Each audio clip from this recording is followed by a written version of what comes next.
I know you want to finish it.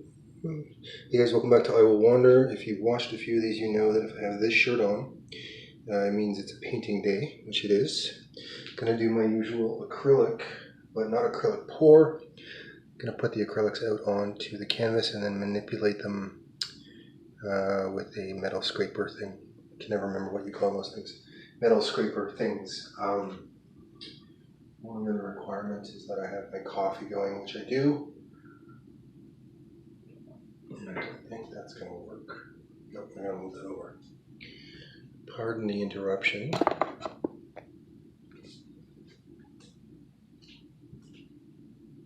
That's fine. Whatever. So, all the paints lined up. Metallic scraper thing lined up. I'm going to now apply dollops of the paint at strategic spots on the canvas while chatting with you guys about how my day is going. Talked in some previous videos about how a successful YouTuber wisely advised me to essentially give of myself while creating YouTube content. What he meant by that was reveal little insights into basically who you are, maybe your history, as you're doing your YouTube, and it will create interest, possibly. So, I was a little insight here. I was an ESL teacher, English as a Second Language teacher, in Korea for 2 years, and then in Japan for 2 years. Very, very, very fortunate to have been able to have those experiences. Love both countries, and I always will, and I'll go back to both countries for the rest of my life. One of the aspects of life in Asia, while you're there as an English speaker, if you don't speak their language, for many of your exchanges with the people you're encountering there, the wonderful, wonderful folks you're being involved with, you don't have the benefit of language. So you become very, very good, especially if you're there for extended periods of time, you become very, very good at assessing circumstances with people, sizing the people up themselves, and figuring out exactly what's going on with an individual and with the circumstance, because you don't have the benefit of doing what I'm doing here, communicating with language. I've also traveled for probably about a year in total in other areas of Asia, and the way I was able to do that was I was, if you've watched a few of these episodes already, I was a cab driver in Whistler, and it's incredibly flexible employment, so you can just basically show up, grab a car, take off, show up, grab a car, do whatever you want. So for a number of years while I was living in Whistler, I would work like a lunatic for 4 to 6 months, and then take off and travel for 2 to 3 months, and then come back to Whistler and do it again. Pretty good lifestyle in some ways. Gets a little old when you get as old as I am, but it was good. All that to say, another aspect of driving cab, any of the people who have driven cab long term have this skill, is you develop a really intense innate ability to size people and circumstances up, and that is essentially a safety survival thing. Especially in a nighttime cab driver in a party town, you almost immediately you develop this ability to see what is going on with an individual, and what is going on with dynamics amongst individuals. And again, all the long-term cabbies, probably worldwide, I would assume, have this ability to see what's going on with a person, and what's going on with a dynamic between people that are in their cab or approaching their cab or whatever. So I have retained that ability to assess very effectively, like a veteran detective or Chicago emergency room nurse or doctor or something. You get this sense of people and circumstances like few other members of society, because again, I was in life circumstances in Asia for 4 years, 5 in total if you include all the travel I've done, where I don't have language. I've got to communicate with people, assess, size people up without language. And then I was in and out of that cab for probably about 10 years. And during that whole time, I was using this innate skill to assess people and circumstances. So there's just a little insight. So basically, if I'm around somebody for a short time, I know more than most, let's say, as all cab drivers and probably long-term English as a second language teachers have this as well, I would assume, because they're, unless they pick up the language and then you would lose that ability. But yeah, if I'm around you for any period of time, especially if it's like, you know, a number of minutes, 5 to 10 minutes or something, I can read your very soul. So the painting's coming along magically here. As I normally do, I'm adding dollops of acrylic, and I'm going to manipulate them. Yeah, that one right there. That's called Snoopy, from one of the previous I Will Wander videos, and what I did there was I applied the paint in a similar manner to what I'm doing now, but instead of manipulating them with another object, I just let them sit, and it created that effect. It's kind of not Monet, but it's a nice little creative outlet. So there's my revealing of myself, little monologue insight there about how, due to a variety of my life circumstances,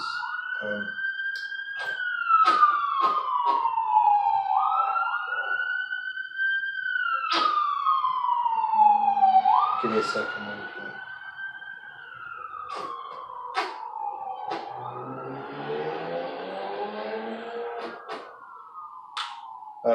So yeah, due to a variety of my life circumstances, there is an unusually acute ability to very effectively assess and size up what's happening with the people I'm currently encountering. Ooh, I like it. I like this painting. After this, there will be some absolutely fascinating footage of me fishing way back at Megan Lake. I don't know if it's Megan or Megan. Anyway, it's a beautiful spot. I went back there recently and I walked way out on this log and then cast my lines into the depths.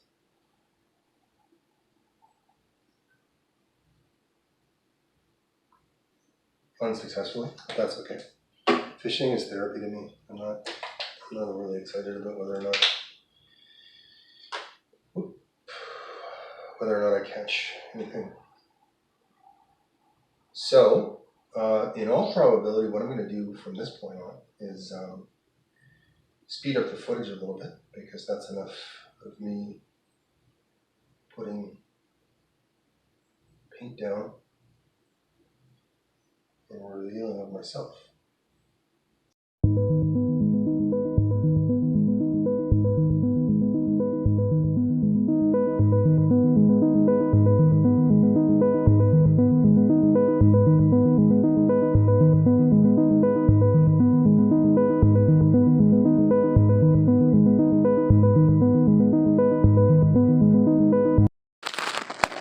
Here's phase 2. Most of the initial acrylic dots are applied to my liking. I'm going to come in with this thing. I normally start on the other side of these things, but today I want to start on this side. So we'll start in and see how this goes.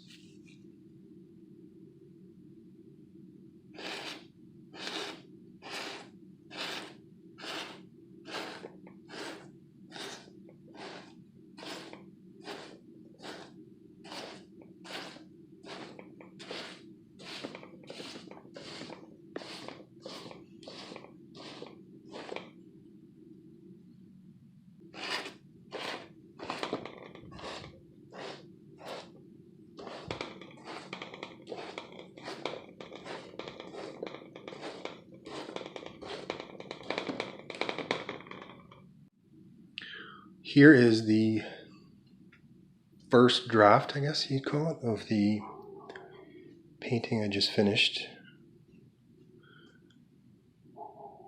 They always look slightly different after you dry them, with acrylics anyway, especially acrylic pours. No name has come to me yet on this. It will. I'll let you know as soon as it does. So I'm going to put this outside on my balcony because the fumes get to me while they're drying. So we'll put it out there for a while, and I'll show you the final product once this thing is dry. Okay, as we're waiting for the paint to dry on that masterpiece outside on my balcony, it actually looks not bad. I had a closer look at it while I was putting it outside, and it doesn't look too bad at all. I mentioned in a previous video that another one of my creative outlets is screenwriting. It's the one that I'm most passionate about, I would say. There's this, videography, photography, bit of prose, not really too into prose, to be honest with you. Painting is a wonderful outlet, but what I really get into is screenwriting, and I have 6 of them finished. In a previous video, I read what's called the one-pager, which is similar to this thing right here, and it's a summary of the script, basically, that if you ever had the opportunity to pitch to somebody, this is part of what you would pitch. The second script I ever wrote is called The Wicks Crowd, W-I-C-K-S, The Wicks Crowd. And here's the one-pager for it as we wait for the paint to dry on my masterpiece. The Wicks Crowd, a drama feature proposal. Wealth puts more fun in dysfunctional for this crowd. A Japanese woman on a self-discovery journey heads to small town. I'm going to start that over. The Wicks Crowd, drama feature proposal. Wealth puts more fun in dysfunctional for this crowd. A Japanese woman on a self-discovery journey heads to a small California surf town and becomes entangled with a wealthy local family bursting with secrets. Hayden, the baby fumes are kind of getting to me. I gotta get this done with the windows closed because there's too much noise outside. So if it looks like I'm passing out, that's what's going on. Hayden, the Wicks family patriarch, takes skeletons in the closet to a whole new level as he struggles to reveal his true sexual self to his loved ones while earning enough to maintain the lifestyle they are all accustomed to. Hayden's wife, Davina, has a paternity secret with Luke, the small-town tow truck driver. Her love for the secret father of one of her children will not subside, no matter how hard she tries. Keiko arrives on vacation from Japan and quickly dives into an affair with Taylor, the gorgeous young surfer dude. Taylor works at the gay club frequented by Hayden and is burdened with maintaining Hayden's secret while navigating life in a small town. Over in Japan, Keiko's husband Kodai is enjoying a passionate romance of his own with trans Pachinko. More secrets. Give me a second to deal with these fumes. More secrets eventually surface when an arrangement between Keiko and her husband's trans lover is discovered. Keiko set the whole thing up with Pachinko and Kodai, her husband. Kodai finds out about this.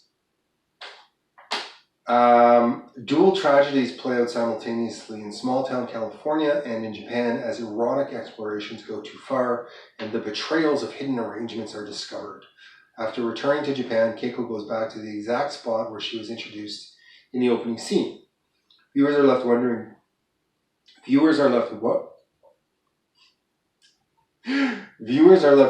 if the whole story was just a daydream or not.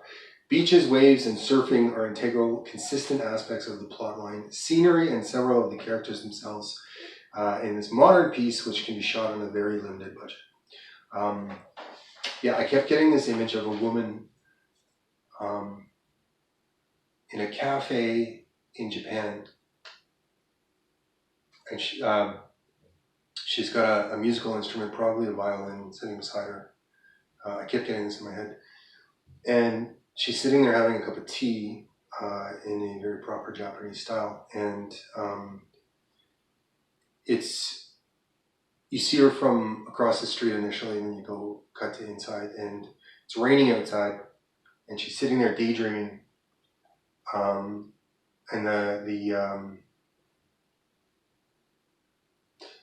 the raindrops on the window are causing an effect that looks like she may be crying on the inside, if nothing else. And then you cut to what she's daydreaming about or remembering. You never really know. And it's this Wix crowd script grew out of that, where this woman goes over to America, and all this bizarre stuff goes on with this wealthy American family, as well as with her husband and his trans lover that she set up back in Tokyo. And then we end things with her in the exact same spot, in the exact same coffee shop. And you never really know whether or not the whole thing was a fantasy, a daydream, or a memory. You don't know what happened there. So I gotta open a window before I pass out. That's called the Wix Crowd. That's screenplay number 2. In a subsequent video, I'll read you the rest of my one-pagers for the rest of my scripts. Let's see how this painting turned out. And here is the final version of the painting. I'm calling it Waves, W-A-V-E-S. I couldn't for the longest time figure out which way I wanted to hang it, because with abstract it doesn't necessarily have to be a certain way. This is the way I've decided to go with right here.